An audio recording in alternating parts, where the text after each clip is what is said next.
Hello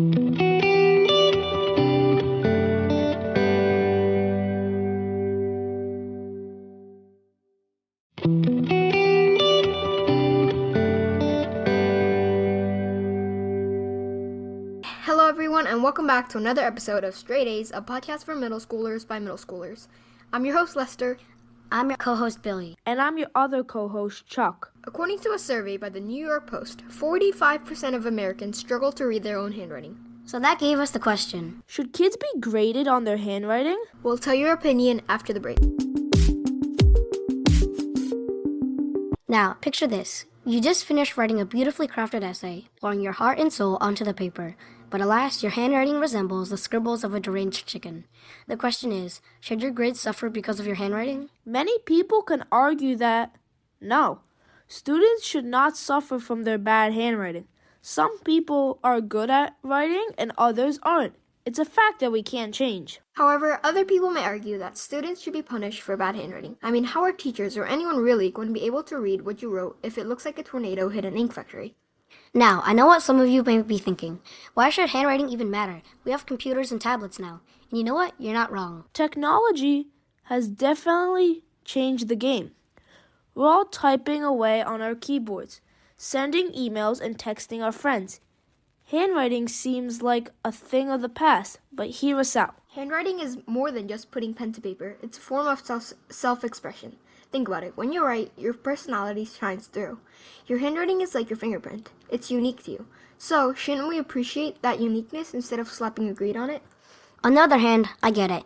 Teachers have a lot on their plates. Grading papers, keeping up with lessons, dealing with all of us middle schoolers. It's a tough job. So it's understandable that they may have some sort of standard for grading handwriting. It's easier to read and evaluate neat, legible handwriting. Plus, let's not forget about those poor souls who have to decipher sloppy handwriting. It's like trying to crack a secret code. But here's the thing. Not all of us have the same handwriting skills. Some of us naturally have beautiful penmanship, while others struggle to make their letters behave. Does that mean those with not-so-great handwriting are any less intelligent? Absolutely not. In fact, here's a list of famous people who have had bad handwriting.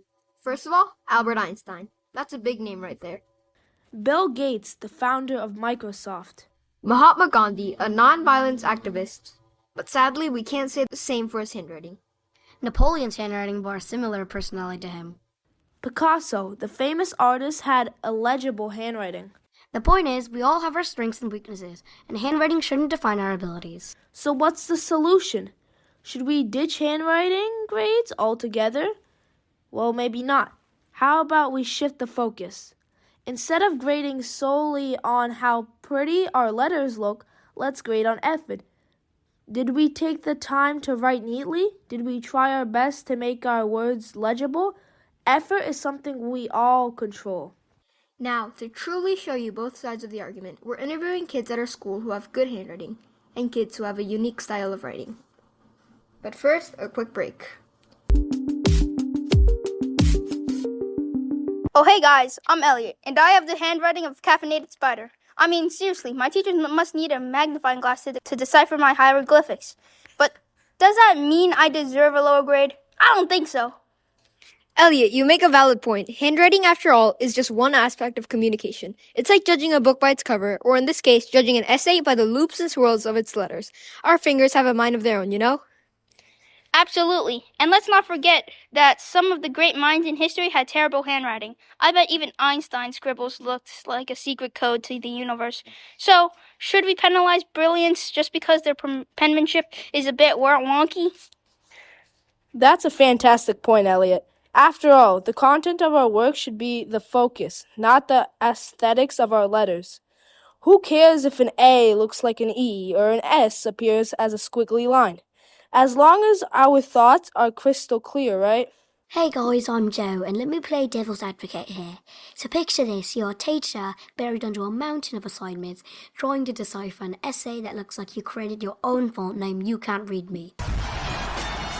It's a nightmare, trust me. Joe, no one said being a teacher was easy, right? But think about it, if we're grading on a handwriting, it could discourage students who struggle in that area.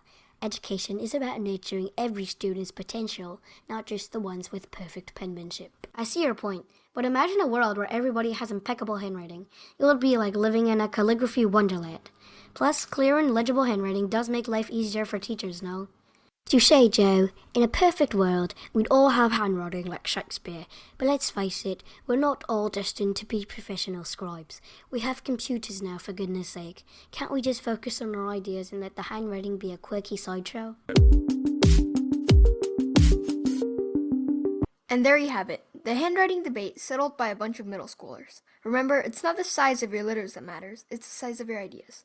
Stay curious, keep writing, and we'll catch you next time on Stray Days. Hey everyone, before you go, here's an update on the online tool leaderboard. As of right now, Prodigy is in the lead, followed by Gimkit, Duolingo, and the Calculator app. To refresh your memory, the online tool poll is the poll where we will be holding for the rest of Season 1. We will be holding a poll in each episode to figure out what you guys, our viewers, think is the most useful tool when it comes to learning and studying. You can choose from apps like the Calculator app or websites like Khan Academy. It would be greatly appreciated if you could vote in the poll so we can help other middle schoolers like you help them get the best of their education potential. If the option you choose tells you to specify, please specify by leaving a comment about what you chose.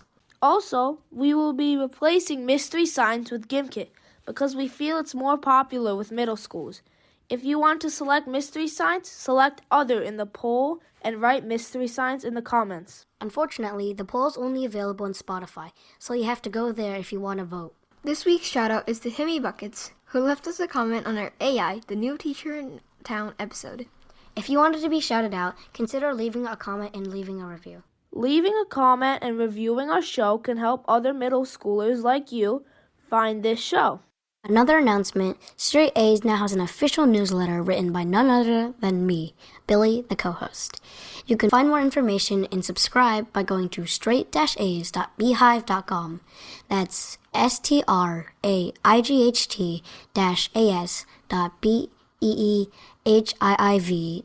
Or you could go to our podcast description and click on the link to subscribe to the newsletter. I'm your host, Lester. And I'm your co-host, Billy. And I'm your other co-host, Chuck. That's all for today's episode. See you next time.